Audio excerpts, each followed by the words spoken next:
Go. Sure. So good morning. Welcome to the fourth LSEC cybersecurity webinars from experts from home. This is yet another one in our different series of webinars that we organize since somewhere early April, a little bit. We are reopening business in most occasions and in many places around the world. So that's positive.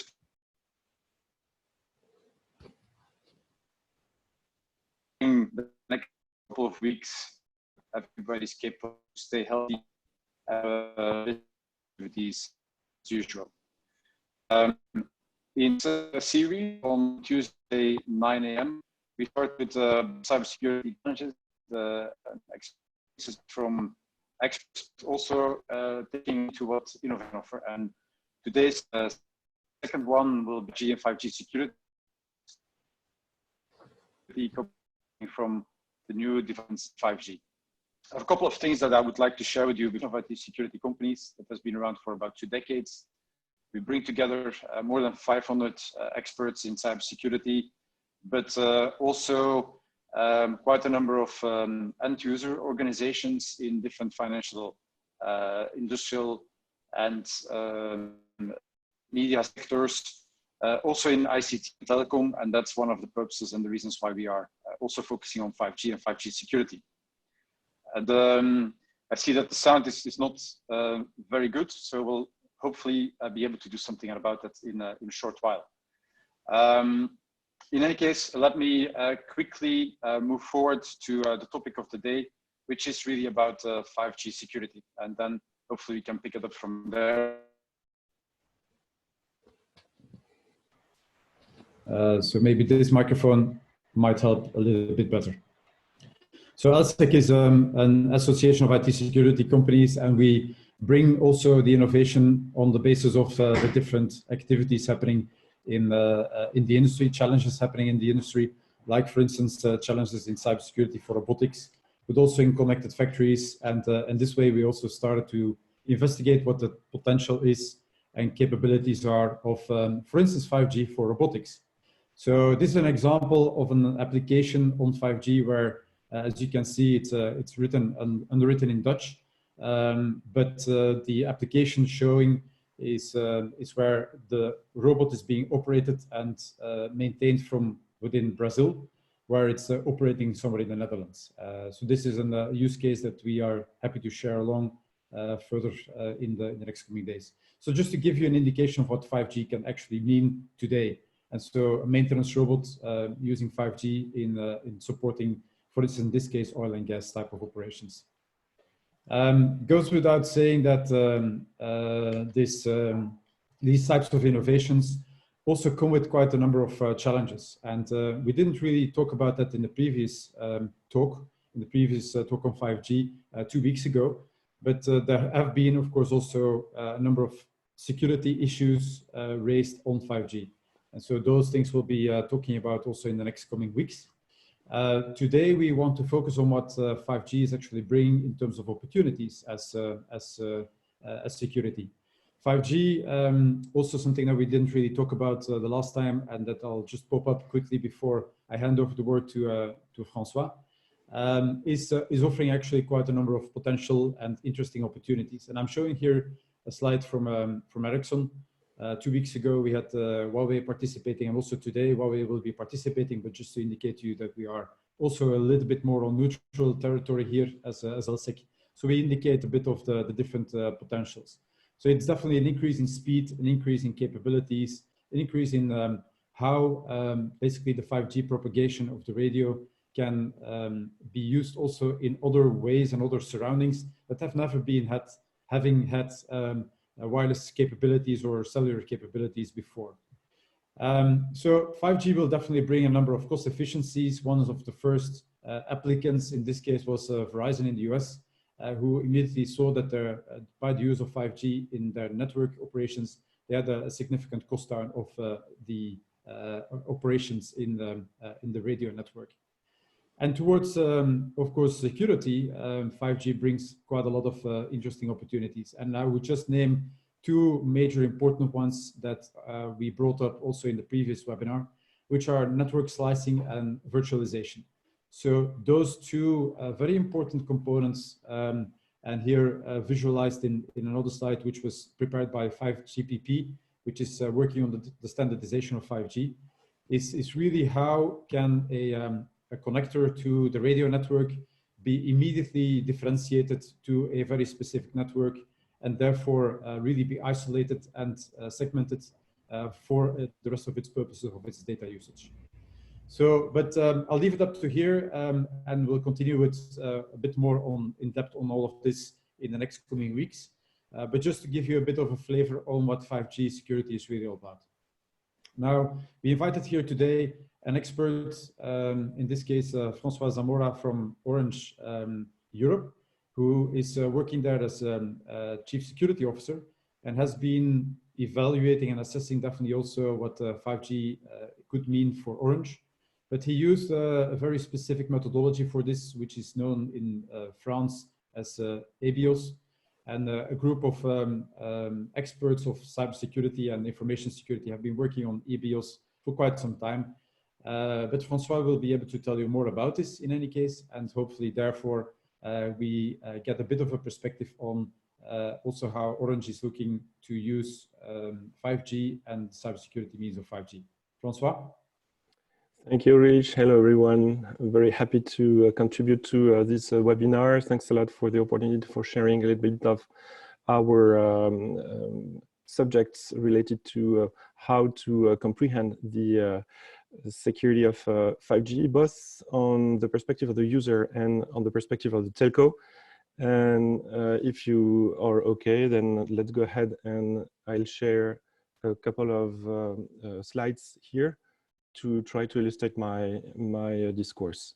So first of all, I'm part of a club which is based in Paris, which is called the Club EBIOS. And the EBIOS is a risk analysis methodology that has been evolving, in particular in 2018, thanks to an upgrade from the French National Security Agency, the ANSSI, which is extremely influential in the European ecosystem. And I'd like to share with you this morning the key elements of this methodology in the context of assessing the cybersecurity of 5G, comprehending its complexity, in order to have you a glance of the proposal of the innovation related to this approach and its benefit. In particular, may the context be very simple, such as a simple IoT, as Ulrich was mentioning, which is a part of concern, or you can have a very complex context, which is the case of 5G.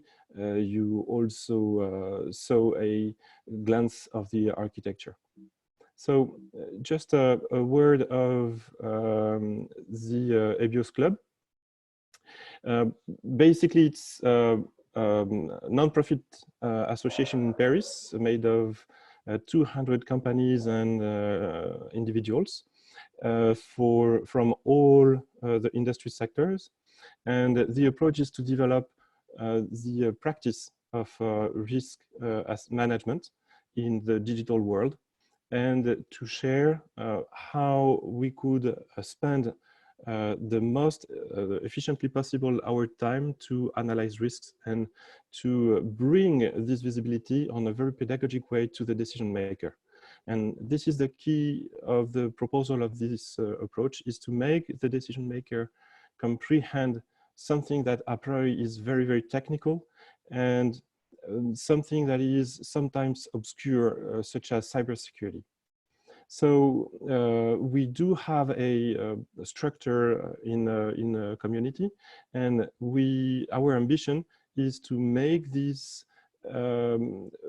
value-added approach and the beneficial approach for risk management in the digital world, made known as a more European level. And this is where I thank very much LSEC and Huawei for inviting me to this LSEC webinar, which is part of our European extension and sharing approach with a variety of associations, such as LSEC. Thank you very much, Francois. Just for you to know, you haven't started sharing your screen, so that's maybe intentional. Okay. So I'm not sharing the screen for the moment? Not yet. Okay, hold on.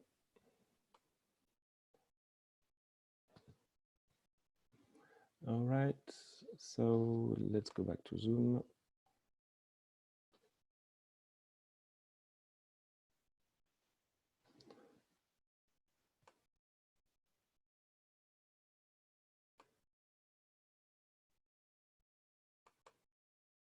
All right, checking slide sharing. It's okay. This is perfect. Yeah, thank you. Thanks a lot. So this is the way we would like to share with you in our approach to making this approach of risk analysis better known across Europe. And again, thanks a lot to LSEC to contribute to that spreading. So ideas worth spreading. Let's go ahead and let's consider the trend that we are about to observe with 5G is more and more critical functions across all industry sectors relying on digital and in particular mobile networks, bearing 5G capabilities.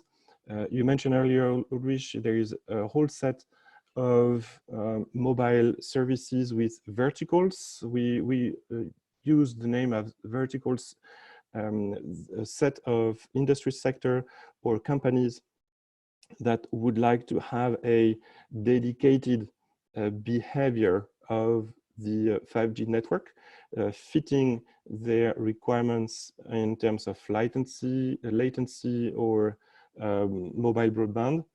There is also a very key feature within this vertical use.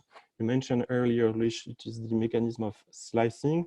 But what we would like also to observe is how well the slices are independent from each other and how well collectively all the set of equipments within the network is behaving.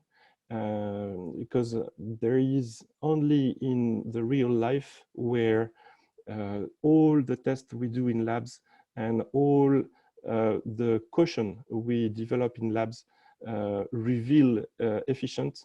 It is once you are entering in the real world of production and how well you are considering being exposed or very well protected against an variety of risk. But the key thing is that the trend is our society is entrusting to mobile 5G a whole set of critical activities, and this is why 5G is under a very detailed set of security requirements from the regulation. And we are, as a telco, in a position to serve more and more a result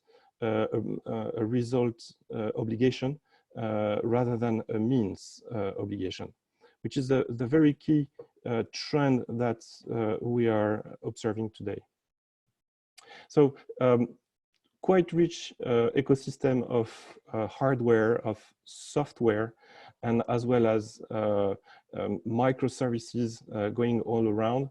And if we could summarize a little bit what would be today the 5G security capability trial, we can observe that NB-IoT security, including the RAN monitoring, the edge cloud security, the per slice security, and the signaling security on roaming on the interconnection points are the key areas from the telco perspective.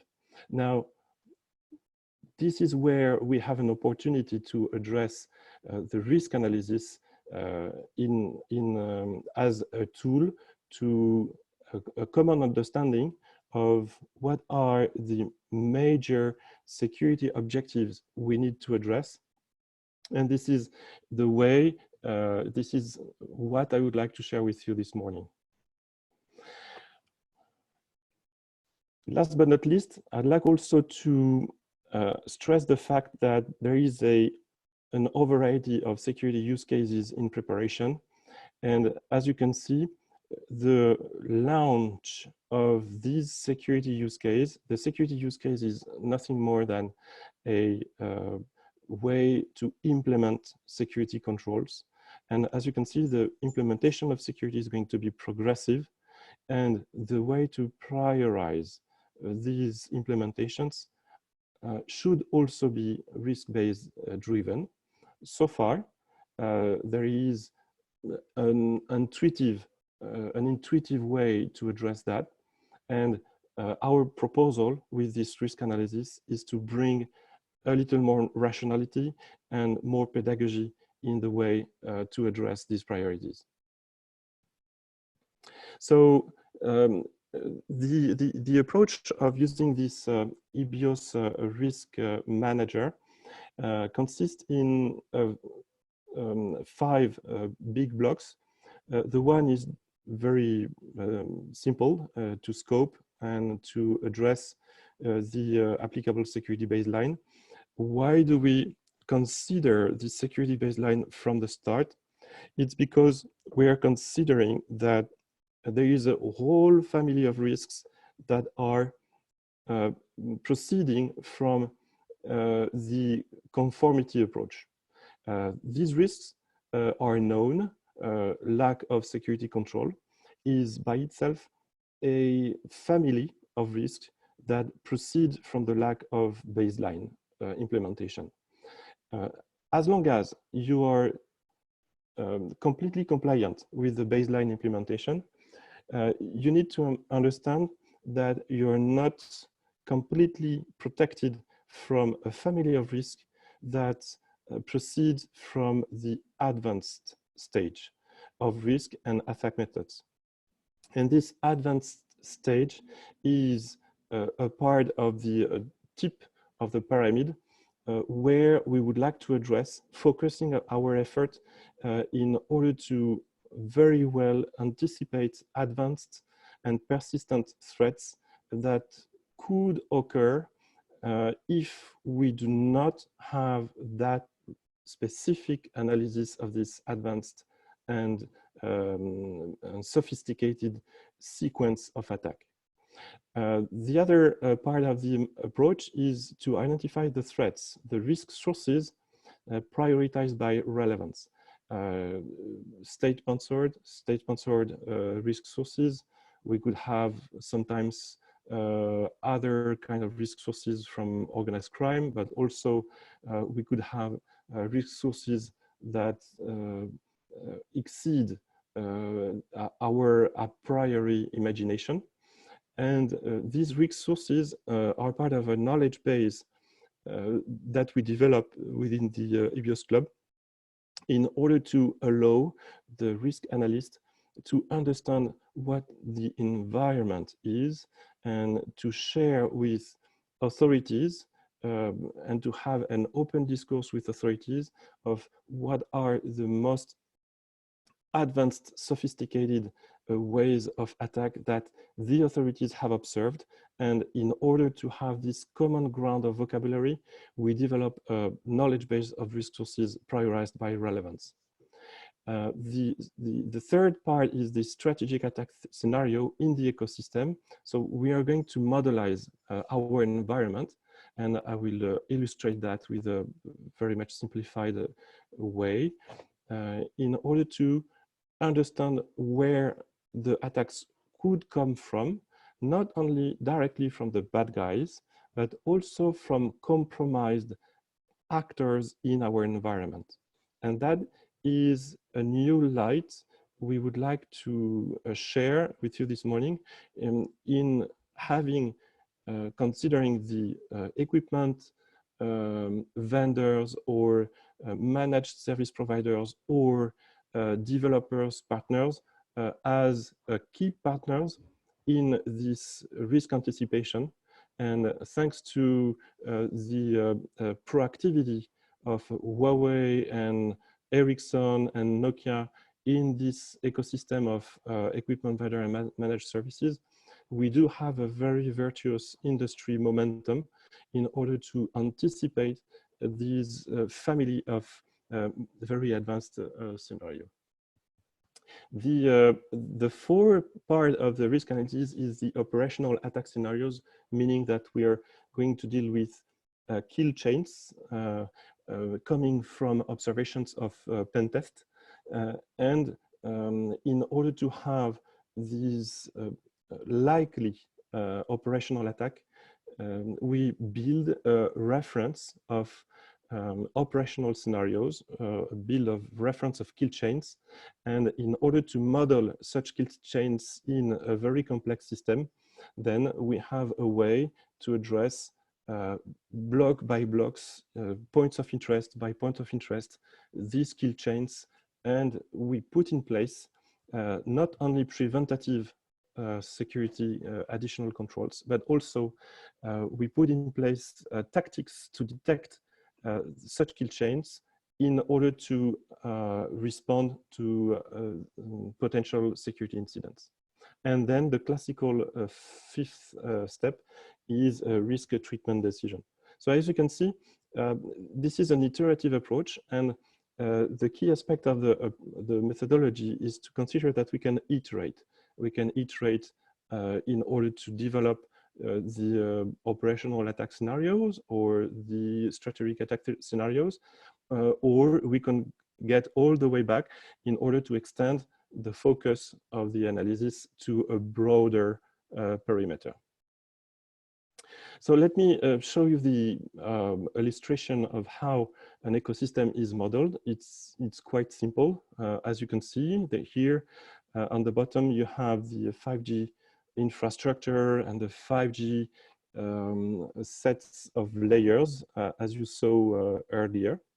And we have users of this service, and we have an ecosystem of key partners, such as managed services provider, but also what I have symbolized here with the tools, the IoT manufacturers, the developers of service logics, but also the equipment vendor, which are less and less equipment-based, but software-based. And this is from this ecosystem where we can consider a risk source to either prepare an attack path, which is targeting a managed service provider or a partner, and then having this attack translated or transferred into the ecosystem of the 5G service. So as a reminder, the 5G service is going to be an open ecosystem, open to developers and value-added partners.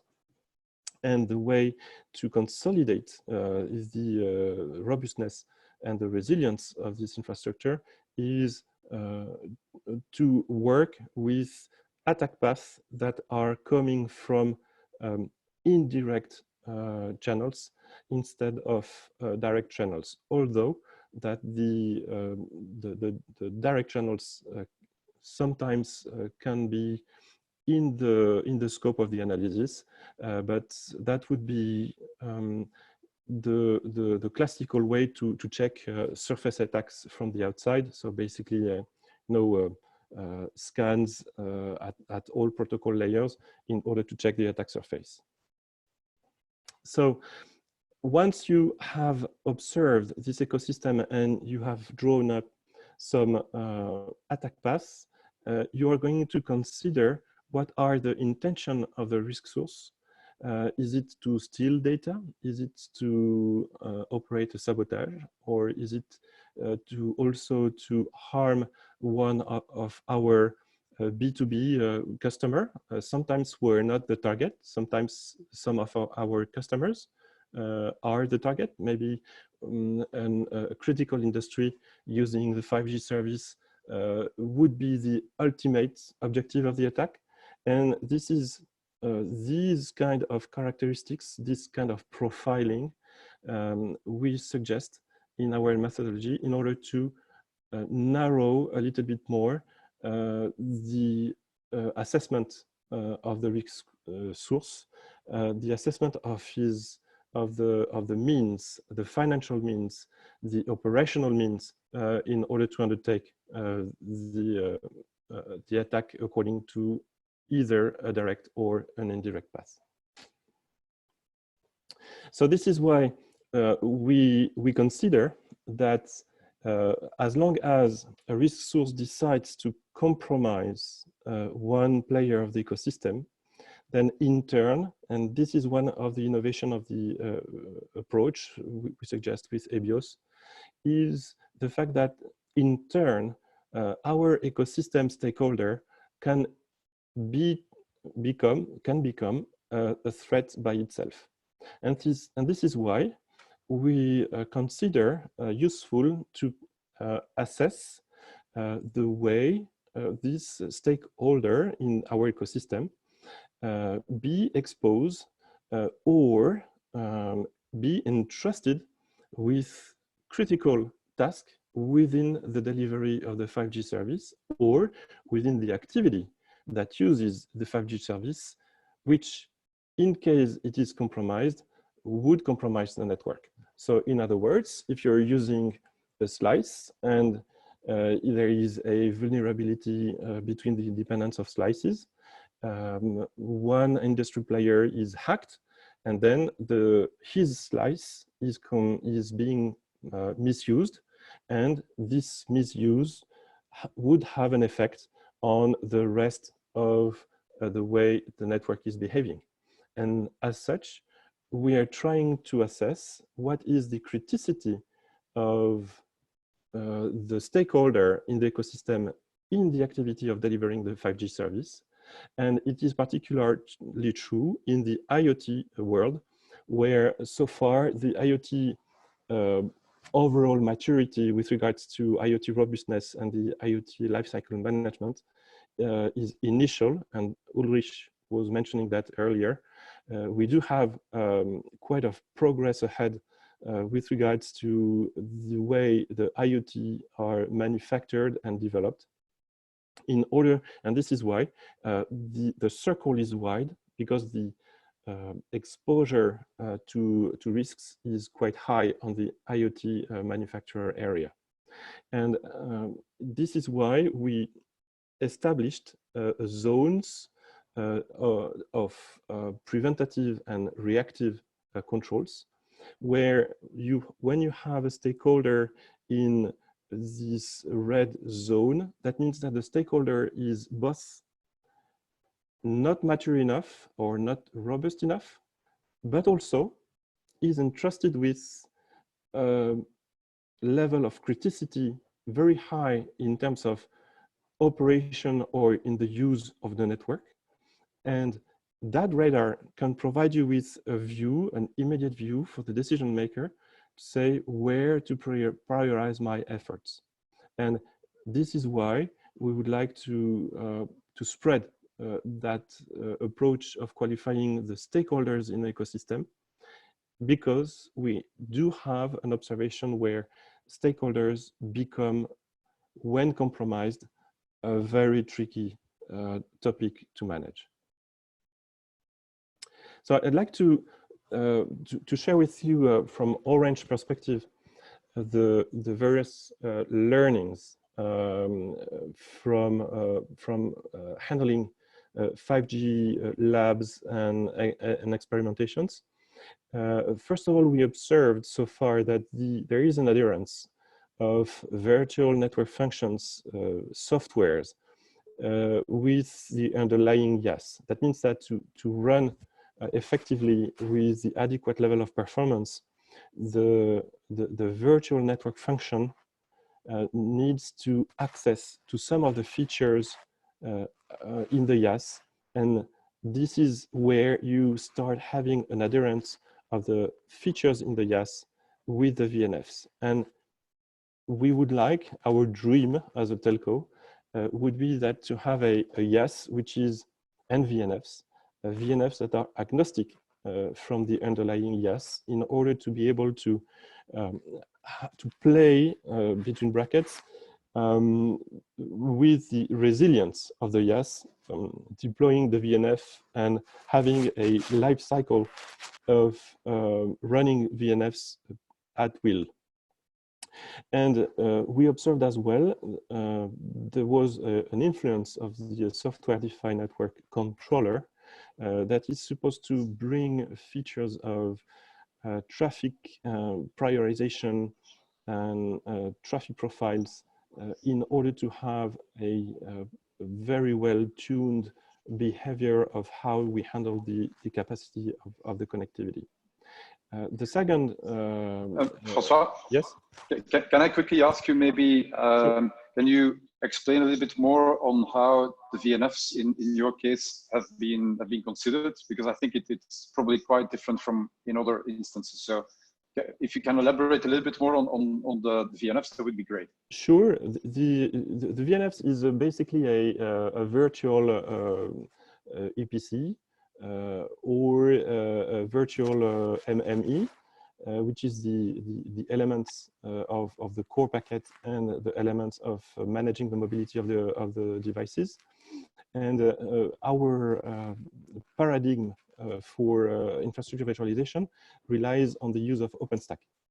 And the way the Ericsson or Nokia or Huawei VNFs behave is that they are depending, according to our lab's observations, on very specific features on OpenStack in order to behave correctly. There is also a trend we observed is that, and this is the real marketing and the added value of the equipment vendor, is to bring the whole solution all together, both the hardware and the software, in order to have a reasonable sustainability of their market value. And what we observed in the virtualization is that there is a opposing trend where the trend consists in willing to have a completely standardized IaaS able to handle all the requirements from the virtual network functions. And that trend is the dream of the telco, but not at all the dream of the manufacturer, of the vendor. And progressively, there is a trade-off that is a process trade-off that is operating. Did I answer to the question?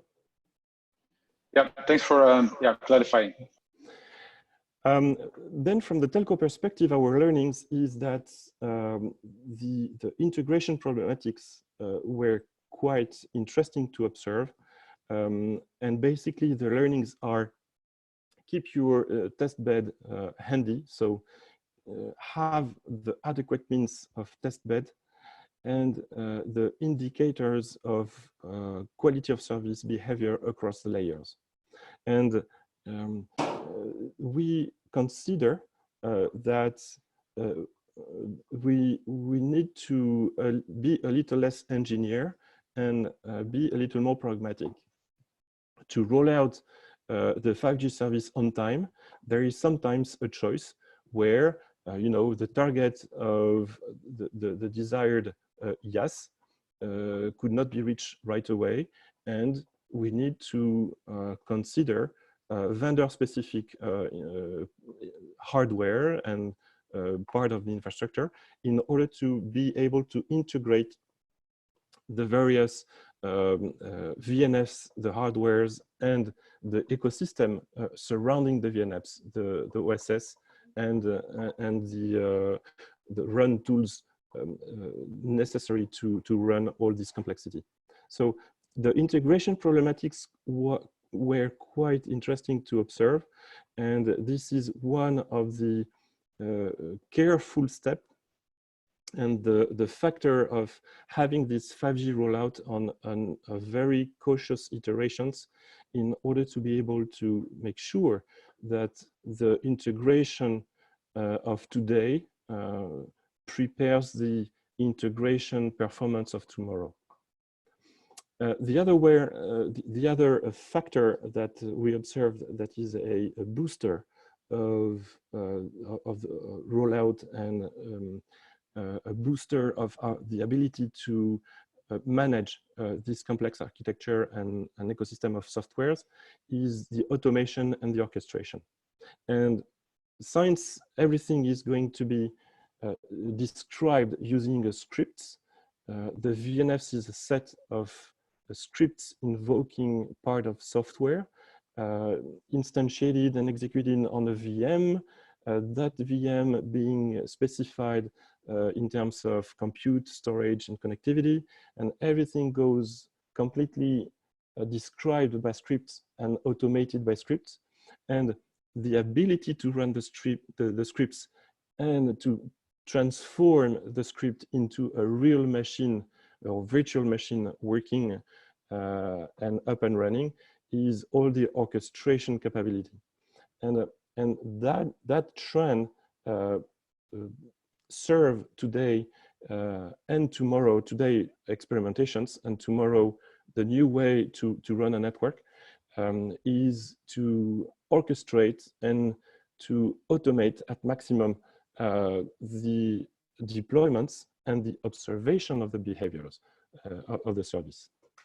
And this is where, from a security standpoint, the automation and the orchestration are the very key capability to protect in their integrity, but also to monitor proactively in case of compromission or atypical behavior. And this is where we have a variety of opportunities for artificial intelligence, both in observing the behavior of the service across the layers, but also artificial intelligence in our capacity to detect and respond to advanced scenario of attacks. Regarding the developers, we do need to have a constant check of inequity of what the developers are delivering in the system of the softwares.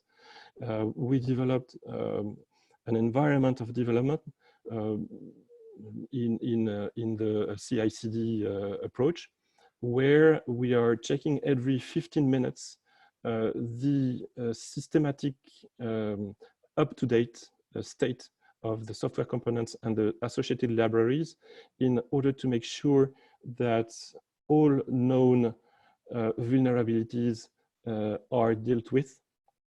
And then in order to have an environment where systematically the developers are submitted to a quality check based on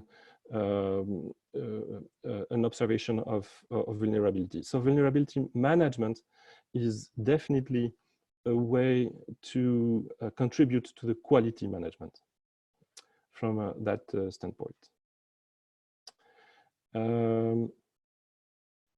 Skills. Network operator explore a new security model.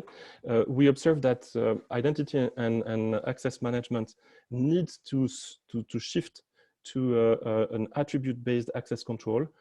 Why? Because when you have an authorization to access a given system, you need to make sure that all your authorizations address all the existing assets in the virtualized infrastructure and the upper layers. So that means that the asset reference is updated in real time. And this reference will feed the set of authorizations you need to access these objects with a very, very short life cycle. And we are now entering in a new paradigm of identity and authorization management, associated with the fact that we will do everything to minimize the trust in the hypervisor when using third-party cloud service providers. So that means we are now in the way of exploring ways to have a storage where you have never in that storage function a decryption function. We entrust the decryption function on another place in the infrastructure, and in that way we can avoid to mix the encrypted data with the storage function. So that is an exploration we do today, and we are making a proof of concept with a French company that is able to do that kind of capability with non-structured data by shredding the files, spreading the shreds across the storage functions, and having then from the storage function an impossibility to decode or to access the original data, which is very key. And as such, we're considering exploring a scenario to minimize untrusted hypervisor environment. And the skills are the permanent challenge for everyone: manufacturers, verticals, vendors, managed service providers, developers, IoT manufacturers, whatever. The skills are the key components because the time constant related to the skill transformation is something that you cannot control. You can optimize it, but you cannot lower it as such a degree to have this telco investment cycle ready. It's not at all the trend of a new geek software part. It's really a very momentum of the industry, where we would like to contribute that all the players in the ecosystem get as much skills as possible in order to understand the risks and to bring the adequate skills to deliver robustness together with quality. And from this profusion of risk facing this real complexity environment, we accept to proceed with iterations, and progressively we accumulate the knowledge and we prioritize the efforts, keeping at a human scale. So that is the learnings I wanted to share from the Orange perspective. From the Orange perspective as well, we are very very much observing the standardization, because we believe that is the best platform of collaboration across players in the ecosystem. And this is where we are very much welcoming the CyberSecurity Act and the subsequent cybersecurity certification schemes. We definitely know that it is impossible to certify a 5G network per se. However, it is possible to change the approach in assessing the way the 5G security is robust and the way 5G security is resilient. But anyway, a big part of the progress is relying on the transformation on a pan-European certification scheme of the common criteria, where you have the possibility to assess the robustness of products, of crypto algorithms, of transversal technology components. You also have on the area 2 the cloud service provider certification ad hoc group that prepared all the conditions of a virtualized infrastructure cybersecurity certification. And there are opportunities to have areas of 5G eligible to a cybersecurity certification scheme.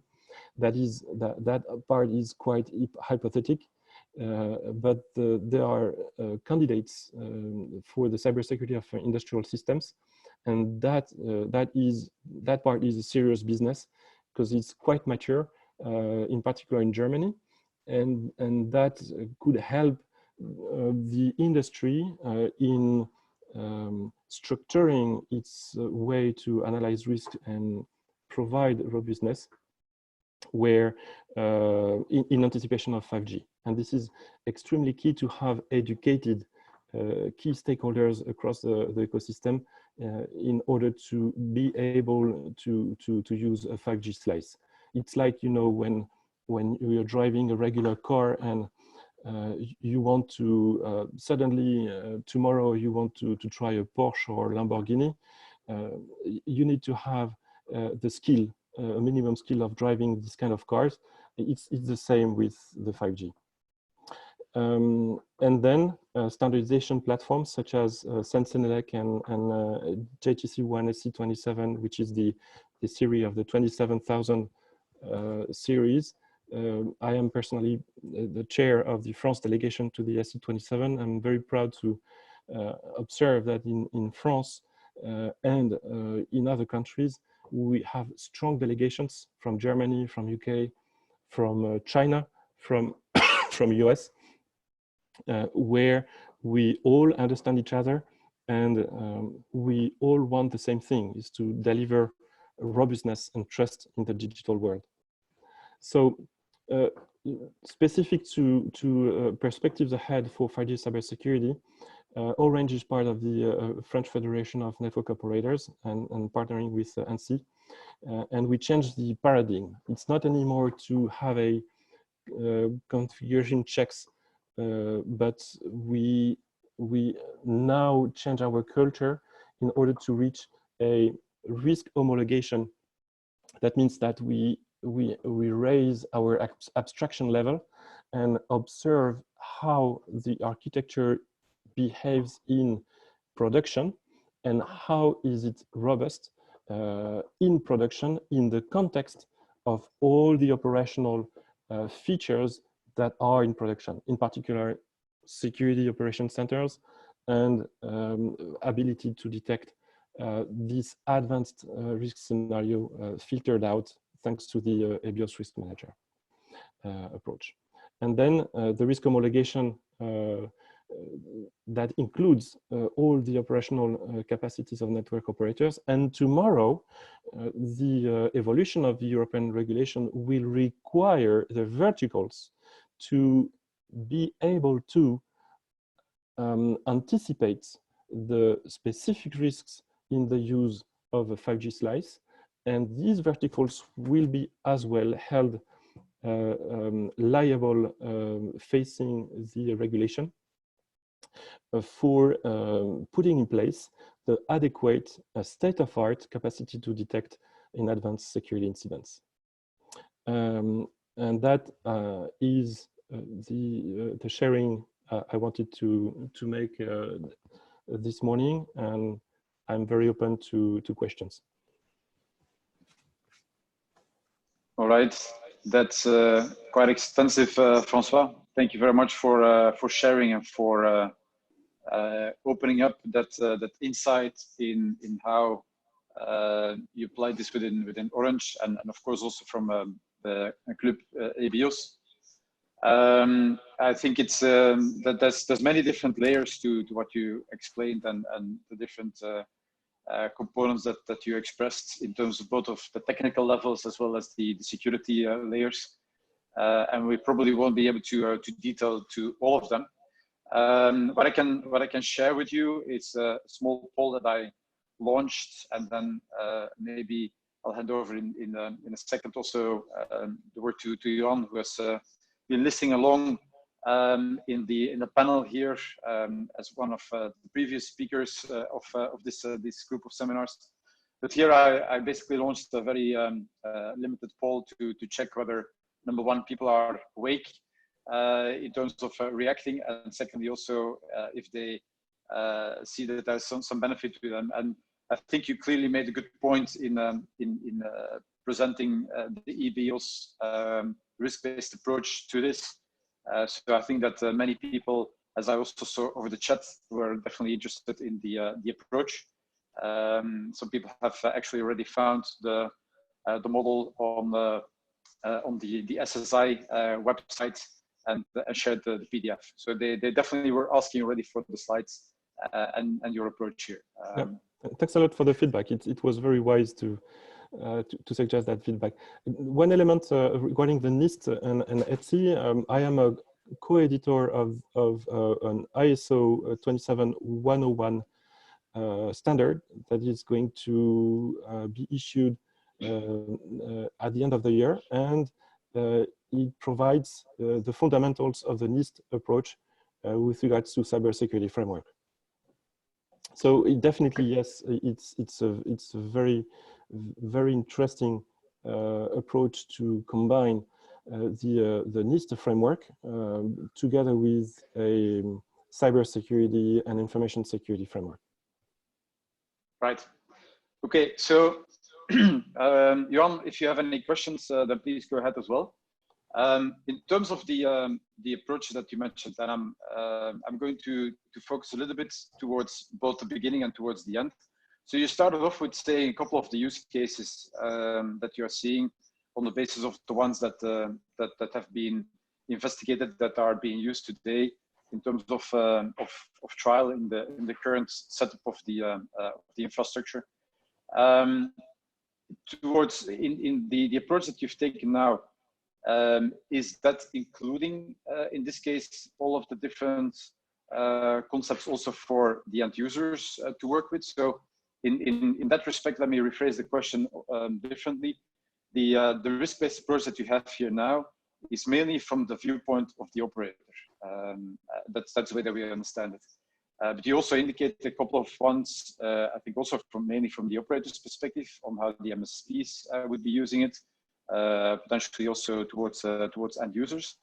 So I think the question is, how would you consider this use cases, or let's say the security perspective for the end users in this case, and for potentially,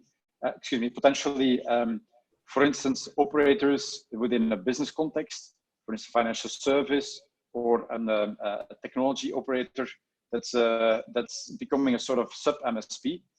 And how would they need to deal with this perspective then in terms of security? That is an excellent question. The approach we have at Orange is a co-elaboration. We do have big industry players already onboarded with the experimental use of edge computing.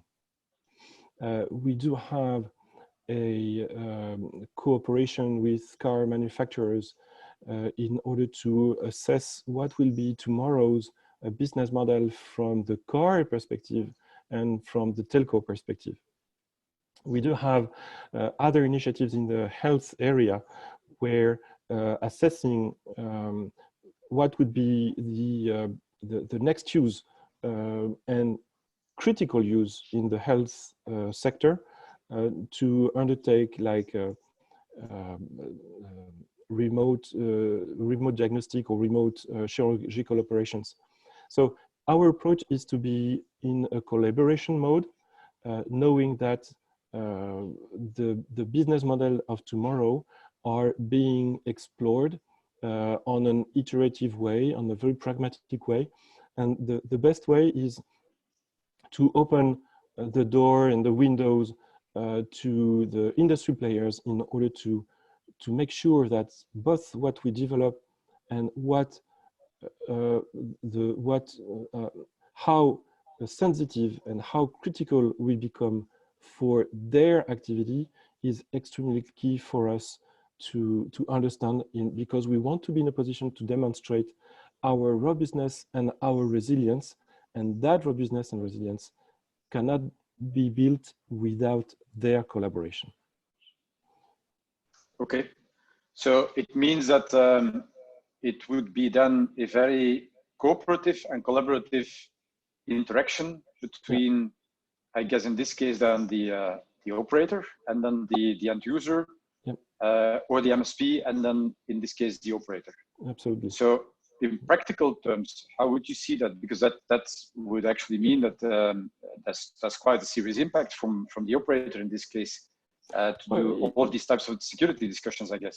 Sure, it's it's cooperation with integrators, cooperation with telco vendors, and in particular when we consider vendors and players such as Huawei, able to address both the telco side, the device side, the smart city side.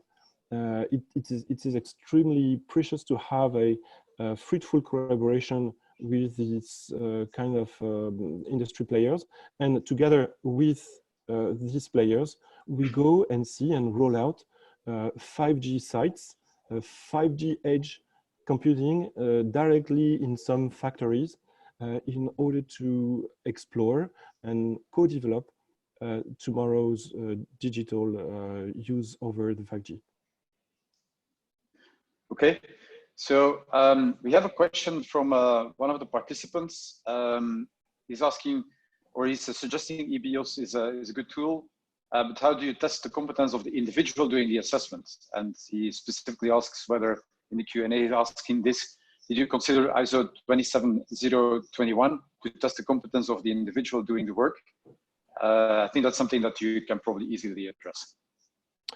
Indeed.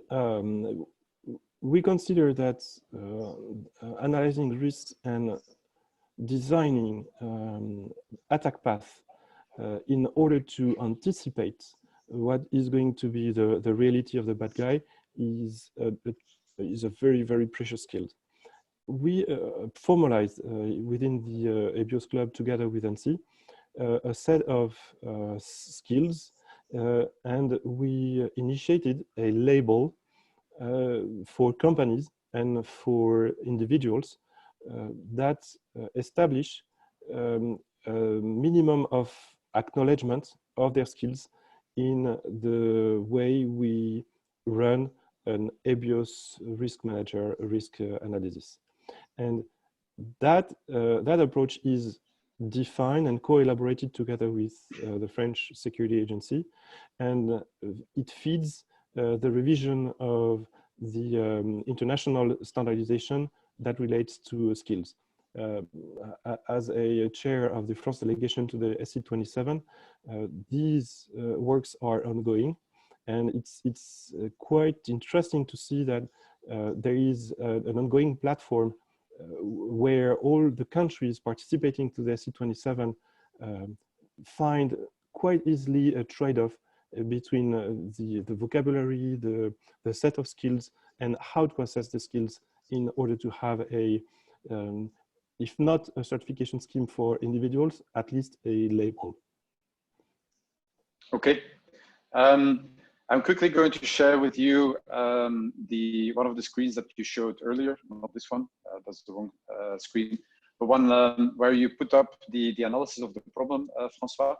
One of the components I was missing there, to put it a bit in the perspective of the discussion of last year's US, when they were scrutinizing Huawei for whatever was bad in the world.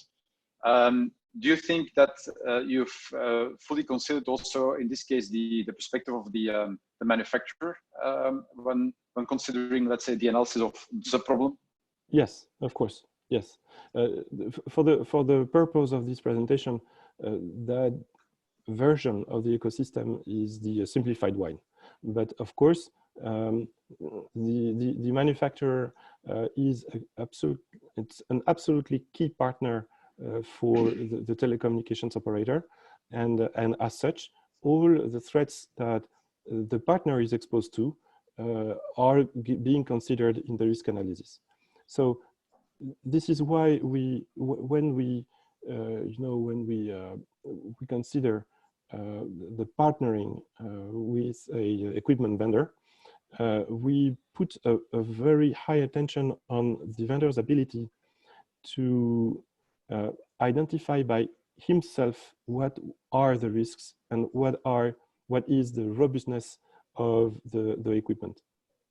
And we observed during the last 3-4 years a very significant increase of the quality of the products, quality of the softwares, and the way our partner show us their ability to undertake a secure by design lifecycle development. And as such, we sometimes learn from them.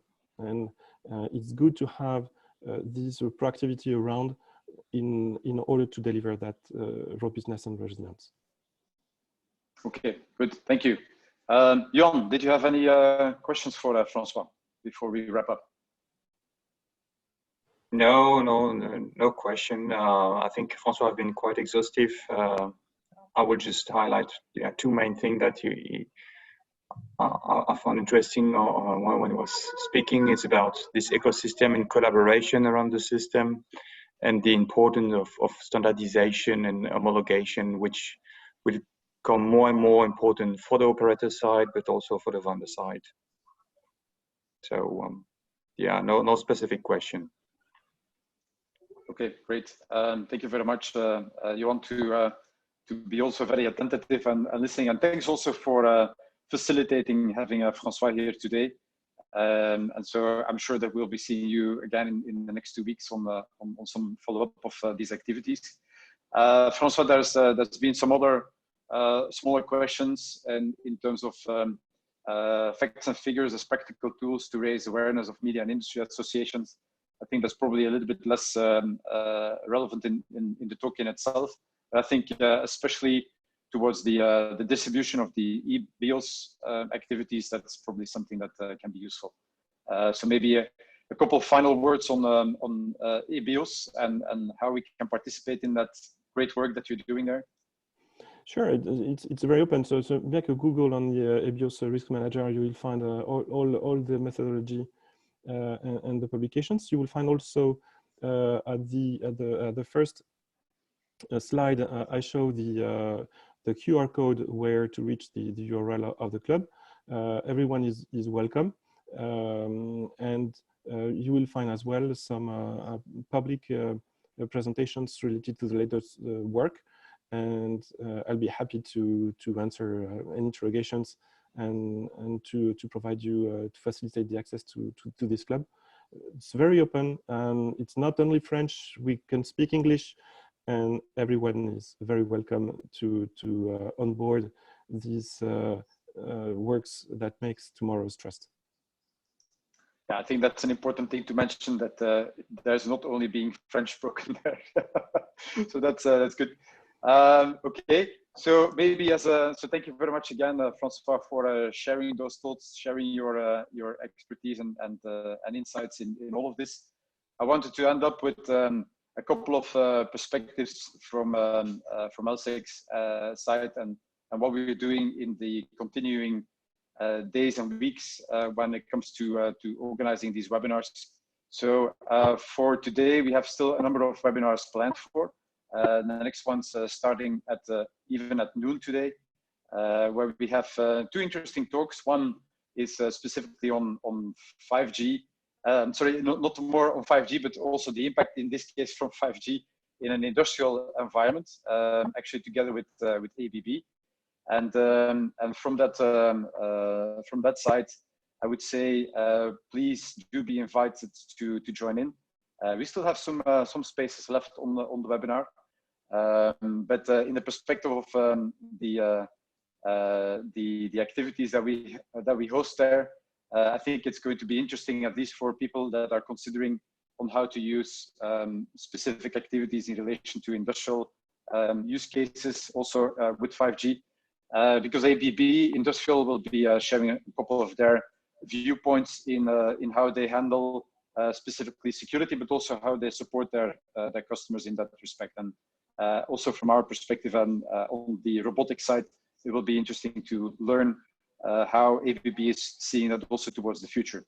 And then we'll also be focusing on cybersecurity risk management. So another risk management approach today for an industrial context, sticking to how an industrial company can actually start doing their assessments. And maybe it's going to be another approach than EBIOS, but I'll just I suggest also to consider EBIOS in that case. Later on this week, that will be for Thursday 9 a.m.